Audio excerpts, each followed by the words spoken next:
Hi there, this is Marcy and David Lynn, and we're currently in the Guadalupe National Park. This wonderful park is right on the border of New Mexico and western Texas. We just finished a hike up the McKittrick Canyon Trail to the Notch, a small pass that leads to the McKittrick Ridge. The last mile or two is quite steep, narrow, and rocky, but the view at the top was well worth it. Once we made it to the top, the hike back down should have been pretty easy. We were hiking along, chatting amiably with Marcy in the lead, when she suddenly stopped short and shouted, "Holy shit!" as she jumped backwards 3 feet. I thought to myself, uh-oh, must be a scary spider in the path. As I looked around her, I added my own "holy shit" and backed up a couple of feet myself. There, coiled in the middle of the trail, was a pretty good-sized diamondback rattlesnake, rattling and ready to strike. The spot he chose was in the middle of the trail, which was about 2 feet wide, with a steep rock wall on one side and a sheer drop-off on the other. There was no way to walk around him. We watched him for a few minutes, hoping he'd move along, but he stayed put. We stomped our feet, jumped up and down, and hit our trekking poles against the ground, hoping the vibrations would get him moving. But no luck. We also tossed a few small rocks in his general direction, but he just ignored them. We decided waiting him out was our only option. Finally, after about 15 minutes, he uncoiled and slowly began to slither away.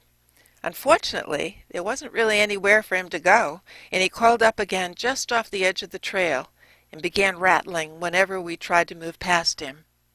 David decided to inch past him, staying as close to the cliff face as possible, keeping his trekking pole positioned between his ankle and the diamondback. I reckon I should have been taking video all along, but it never dawned on me until the opportunity of actually recording David getting bitten by a rattlesnake presented itself.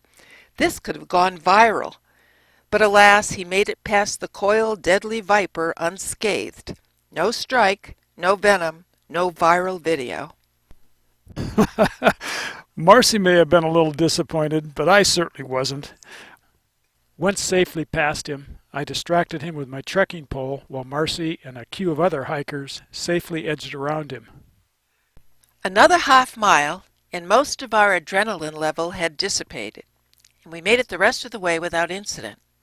I'm not sure if you remember, but at Salinas Pueblo Missions National Monument a few blogs ago, a ranger mentioned there were a lot of rattlesnakes in the area, and I told David at that time I hoped we'd see a rattlesnake close enough to photograph, but out of striking range. Well, I'm considering this my wish come true, but in the future, I'll be a little more careful about what I wish for. Thanks so much for watching. If you enjoyed this video, please click on the like button below. If you want to see more of our how-to, travel, sailing, road trips, and trekking videos, subscribe to our YouTube channel. We also blog and update our website regularly, so check us out at www.justtalittlefurther.com. Bye for now.